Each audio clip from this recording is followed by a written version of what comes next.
Center on Knowledge Translation for Employment Research, KTER, which is housed at the American Institutes for Research, is proud to present the Business Outreach Training. This is Module 4, Responding to Challenges and Tracking Success. Welcome, you made it to Module 4.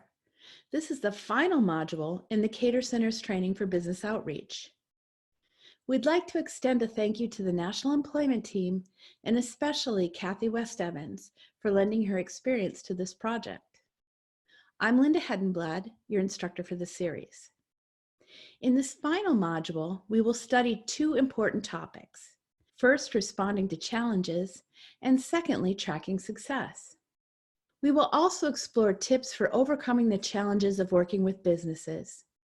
We know there are common concerns businesses may have, so we will look at some of those and how to address them. Finally, what does a successful partnership with business look like? How do you track and know if it's working? We'll explore these questions and potential solutions, adding valuable information to your toolkit. So let's get started. Because there's so much to cover, let's first talk about the research for responding to challenges and tracking success. Then we'll move on to the practitioner's viewpoint, where we'll discuss those same two topics. So what does the research say about responding to challenges and tracking success? First, let's look at internal challenges, those you may face personally or in your daily work environment. One major challenge for VR professionals is finding the time to spend with businesses. A recent study showed that most VR professionals spend about 21% of their time engaging with businesses. If that's the case, it makes sense why businesses show concern about not having enough contact with VR. One reason for the lack of contact could be the size and intensity of caseloads. VR professionals report that having highly involved caseloads, leaving them with less time to build business relationships. VR professionals also might not have the knowledge, experience, or skills they need to develop effective business relationships. Those who haven't had much experience tend to lack the confidence to interact with business. We don't have a magic wand to solve these challenges, but there are a few things that can help. First, be strategic in how you manage your caseloads. Use your time wisely. If you want to see improved business relations, the issue of the sizes of caseloads will need to be addressed. VR administrators really should consider how caseload size and intensity impact the building of business relationships. Of course, a lack of knowledge and training can make these things even harder. So we also recommend more training on developing business relationships. This will increase chances of your candidates getting hired, which is why this training was developed. Practice makes perfect, so we recommend that you keep going. Reach out, follow up, and keep connecting with businesses. You may also face external challenges, those affected by factors outside of your work environment or VR agency. One potential challenge is communicating the cost benefits of using VR services. Businesses may assume that hiring a person with a disability is too risky. Risks include financial risk, such as increased costs from hiring the wrong person. They want to make good hiring decisions, and they may think it's riskier to hire a person with a disability compared to a person without a disability. Additionally, while a business may publicly say positive things about hiring people with disabilities, they may not actually be hiring them. Businesses generally hire based on what contributions they think an individual will bring to the company. The lack of hiring people with disabilities may be due to businesses not clearly understanding how people with disabilities can contribute. VR has struggled to clearly communicate to businesses how people with disabilities are a viable and productive part of the workforce. Businesses need to understand how VR can help them recruit and employ candidates with disabilities. To respond to these challenges, we have a few recommendations. First, address the profitability concerns. Make a compelling case to the business. Point out that people with disabilities represent an untapped labor pool that's often overlooked. In highly competitive industries where there are growing labor demands, this could really give businesses an edge. Also, make the case that hiring people with disabilities could improve the business's brand reputation, giving businesses another competitive advantage. To address the contributions and benefits of people with disabilities in the workplace, provide consultation that helps the businesses understand these benefits. Find ways to add value to their operations. This may even be things the employer wasn't aware of. Evaluate the company's needs and identify how candidates with disabilities can meet those needs in the company. Apply the dual customer approach to meet the needs of both businesses and candidates for employment. How can you help businesses' operations run more smoothly? How can your candidates help them meet their business needs? Businesses are more likely to be interested if they know that you're trying to meet their needs, not just the needs of people with disabilities. Actively guide and encourage businesses with less experience employing people with disabilities, those with smaller workforces, or those with less financial resources. They may need a little more help. Keep track of your relationships with businesses to make sure they're working.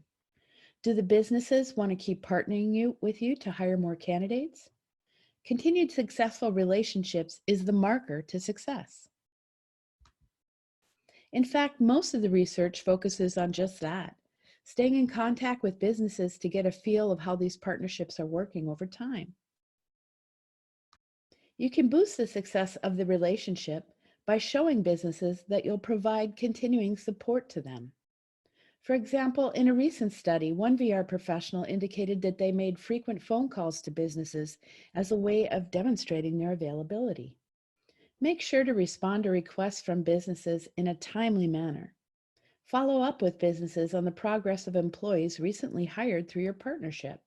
Taking these steps will help businesses trust you and speak more openly about issues if they should arise. Ultimately, if you stay in touch with businesses, you can keep tabs on how things are going while you continue to build a relationship. Additionally, you should collect data to track the progress of your business relationships. Examples include gathering labor market data for comparison, identifying the outcomes of your business VR relationships, and collecting customer satisfaction data from your businesses. Finally, don't reinvent the wheel. Take advantage of existing tools for gathering data and tracking success of your business partnerships. Explore VR has some useful tips for tracking. This includes tracking tools created by the Oregon Commission for the Blind, the Montana Office of VR, and the South Dakota Office of VR. There's also a data brief on collecting and using job-driven data. You'll find links to these and other helpful resources on our additional resources sheet in the Learning Management System for this training course. As you may have noticed, there's a lot of ground to cover in this module. We're about to venture into our last practitioner's voice section. Like the previous modules, we want to offer an experienced perspective from the field. We hope it adds even more context and value to everything we've talked about so far.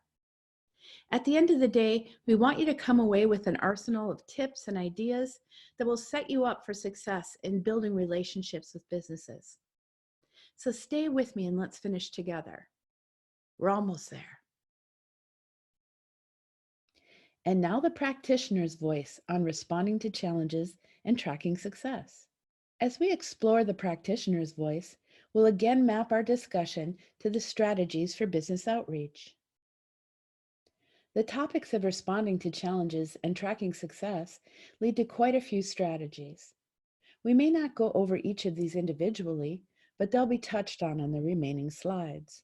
First, the practitioner's perspective on responding to challenges. Just like when building the relationship, responding to challenges requires listening and establishing trust with businesses. Don't threaten the business or use a legal defense approach. Threatening the business with a lawsuit is really never a good idea. This could sour an otherwise positive relationship. When you come across challenges, brainstorm and problem solve to develop solutions. Identify barriers and potential services or supports that may need to be reduced or eliminated. One key step to countering resistance is to find champions. You might be surprised, but champions for the employment of people with disabilities are not always found in HR. You may find them in such places as IT, information technology, employee resource groups, or injured workers programs. Additionally, share examples of what other companies have done. Engage experts to answer difficult questions. For example, this could be a fellow member of the National Employment Team, or perhaps your lead business specialist. Talk about the benefits to business. We spent a lot of time going over this in Module 3. Share stories about the return on investment, ROI, that you've seen companies realize. Remind them that they have an opportunity to use government-supported VR services to help them. They can put those dollars to work in their business. Now let's get the practitioner's view on tracking success. Both research and practitioners recommend contacting businesses regularly to keep track of progress. Use follow-up meetings, perhaps with multiple people in the company. Make it clear that the relationship is ongoing, that it's not just tied to one candidate or employee. Also, provide support when it's needed. Relationships are ongoing, and you can build them over time. A good relationship will be mutually beneficial and result in multiple outcomes, not just one job. Remember that your goal is to support the business as a customer. You should also market the success. Thank your connections and let their management know about it. Recognize the company in public meetings or ceremonies and on social media. And of course, metrics are important, but it's not just about counting the outcomes. Remember that relationships take time to build. Also, what services are you rendering? Think about how you should be measuring them. Look at the legislation. Look at Indicator 6, the joint indicator with labor partners. Look at Section 418 of WYOA, the section on training services for employers. As I mentioned earlier, use the tools you already have at your disposal. Are you measuring your work in these areas?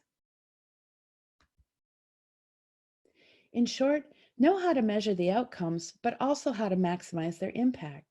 Work smarter, not harder. As we close out this final module, let's look at what we've learned. We first showed you some insights from the research. This includes internal and external challenges and recommendations on how to address them. For example, we talked about the internal challenge of a lack of time, or perhaps too high of a caseload.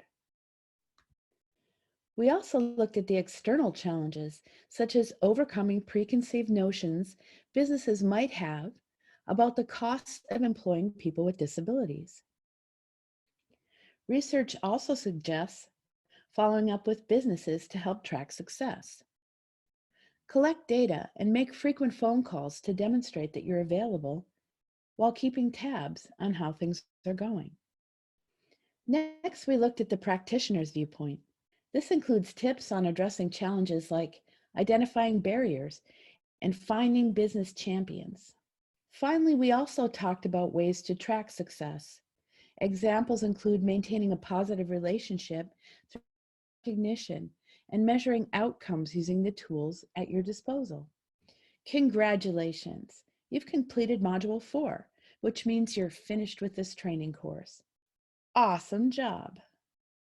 As documentation and to certify that you've completed the course, we're offering a certificate of completion.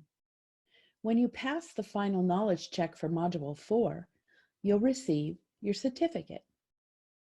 Be proud of yourself. You really earned this. We hope these modules increase your knowledge about business outreach and that they'll be useful to you. We have also provided an additional resources sheet found in the overview section of the Learning Management site. Use these resources as part of your toolkit to continue to build relationships with businesses. References are available on the following slides. When you're ready, close this presentation and take the knowledge check to receive your certificate. Thank you for joining us, and thank you for the important work that you do each and every day. Take care, and we hope to see you again soon.